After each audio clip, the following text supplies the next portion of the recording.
Nós vamos conversar ao vivo aqui no Jornal Gente com o Fernando Valente Pimentel, que é diretor-presidente da Associação Brasileira da Indústria Têxtil e de Confecção.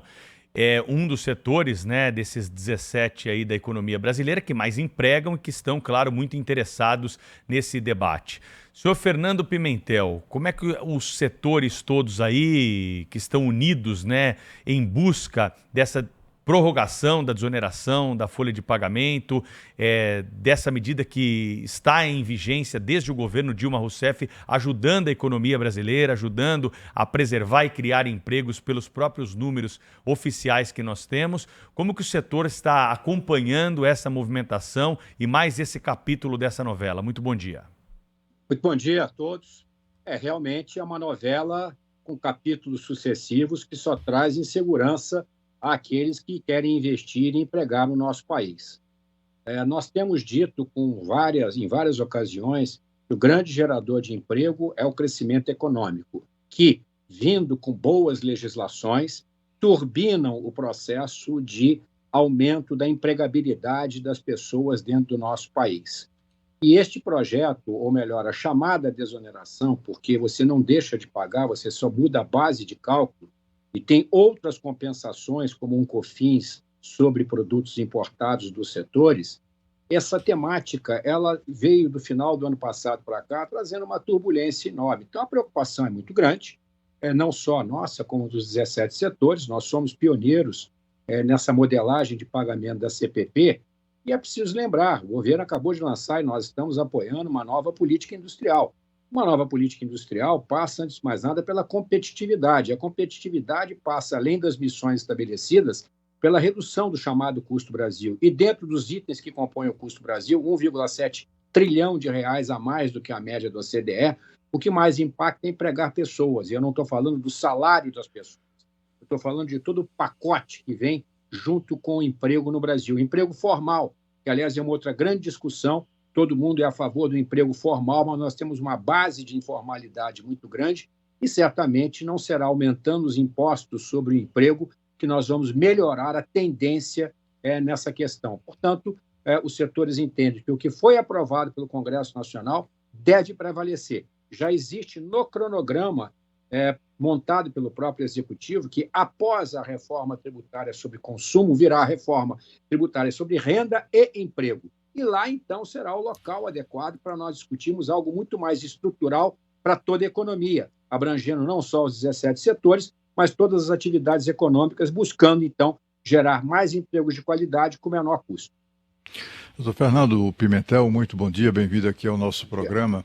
O governo tem uma certa obsessão de taxar o setor produtivo, né? Há um sentimento ali de vingança, né? Mesmo isso, é perceptível isso aqui em Brasília, não apenas no dia a dia, na convivência do dia a dia, mas em cada decisão, em cada discurso de autoridades da área econômica, e também do próprio presidente da República, né? E eles falam em privilégios. Disse que desonerar a folha seria conceder privilégio a apenas algumas empresas em detrimento das outras, o que enfim, no mínimo polêmico. Eu queria que o senhor comentasse isso, né? Onde está o privilégio, né? O privilégio está na manutenção do emprego ou em ganhos para as empresas? Eu queria que o senhor falasse sobre isso. Obrigado, Cláudio, pela colocação. Eu diria o seguinte: quando esse programa foi criado em 2011, ele abrangia 4 setores que sofriam uma concorrência internacional muito forte de países que não têm o compliance que nós temos. Naquela ocasião, foi criado um grupo de trabalho tripartite para acompanhar a evolução do programa. Se esse grupo de trabalho foi descontinuado, não foi por uma questão do lado privado, tá? Mas deixando isso de lado, eu só queria retomar o seguinte: há uma discussão enorme mundial, e o Brasil vai ter que voltar a tê-la mais brevemente, sobre a Previdência. Nós temos novas formas de trabalho, novas tecnologias, nós vamos ter que encontrar novas maneiras de financiar a Previdência. Uma das maneiras poderá ser essa que está sendo testada através do pagamento da CPP, através do faturamento. Agora, privilégios devem ser combatidos sempre. Por isso que a nossa visão temos que encontrar um caminho estrutural para reduzir o custo do emprego no Brasil para todos. E isso está previsto pelo próprio cronograma das reformas, que sairemos da reforma do consumo, do tributo sobre consumo, para renda e emprego. lá será o local para isso, já está previsto isso. Então, nós não queremos privilégio, nós queremos reduzir o custo do emprego para poder empregar mais e melhor, aumentar a competitividade. O Brasil é um país caro. O déficit da balança comercial de manufaturados do país foi de mais de 100 bilhões de dólares no ano passado, contra 128 bilhões no ano anterior. No têxtil, foi 5 bilhões. Então, nós enfrentamos uma concorrência mundial, inclusive chama atenção o fato de que nós estamos vivenciando ainda hoje uma não taxação com os impostos federais sobre as pequenas encomendas no valor de até $50 das plataformas internacionais. Não tem problema, não quer taxar lá, não taxemos aqui para reduzir custos e aumentar a base de consumo. Então, nós temos que testar a lei de Laffer. Quanto mais você tentar arrecadar de poucos, menos você vai ter eficiência econômica e competitividade e produtividade. Então, a nova política industrial fala de investimentos, sustento. Tudo isso demanda capital e não será realmente possível de fazer isso encarecendo a produção brasileira.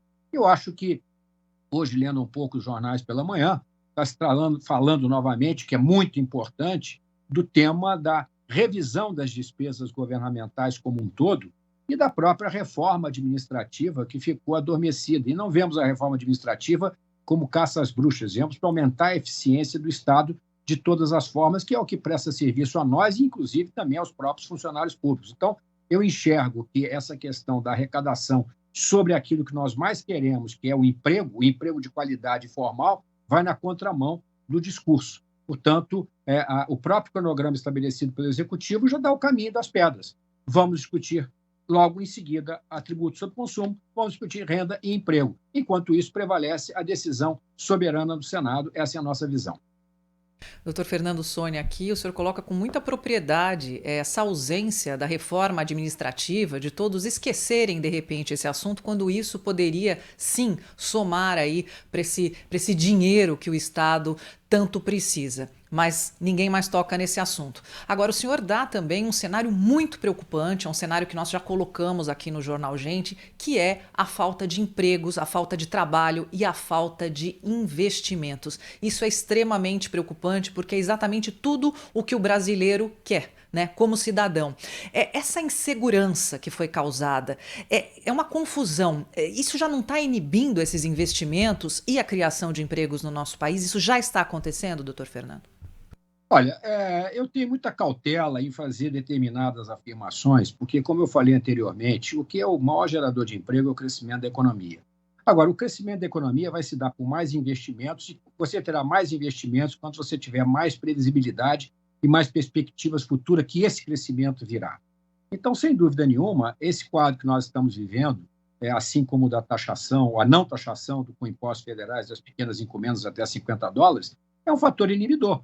Isso, pelo menos no nosso setor, isso diminui a atividade econômica. Se você diminui a atividade econômica, você diminui investimentos e você diminui o potencial empregador dessa indústria que diretamente tem mais de 1.300.000 pessoas trabalhando nela, e se juntarmos os empregos indiretos, vamos a cerca de 4 milhões de pessoas distribuídas em todo o território nacional, com todos os níveis educacionais, mas o grande contingente tem o ensino médio, os 8 anos, melhor dizendo, os ensinos completados, daí para cima. Então, eu acho que nós temos que apostar no empreendedorismo, e apostar no empreendedorismo significa, antes de mais nada, dar paz àquele que vai investir.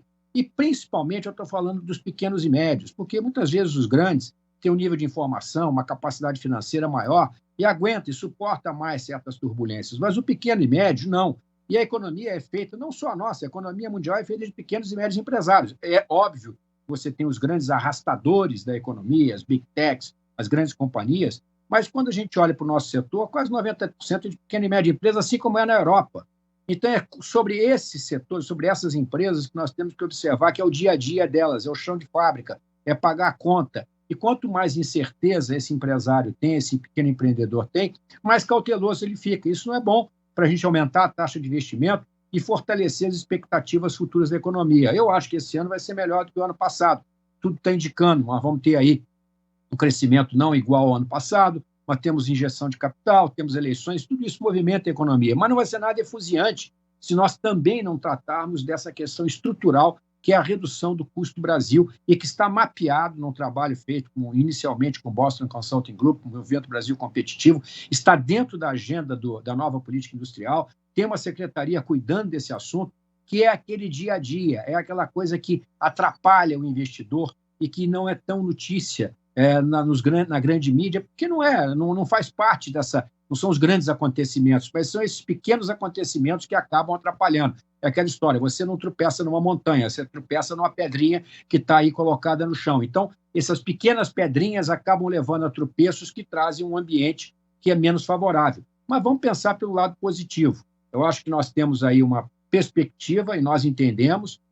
Tem muita confusão nessa questão da desoneração. Uma hora vai vir projeto de lei com sentido de urgência ou não. Óbvio que se vier um copia e cola do que foi da MP, nós vamos continuar tendo uma batalha dentro do Congresso Nacional, porque isso afronta aquilo que foi decidido no ano passado, em 2 instâncias, 3 instâncias que sejam, e continua trazendo insegurança. Agora, vamos seguir o cronograma previsto.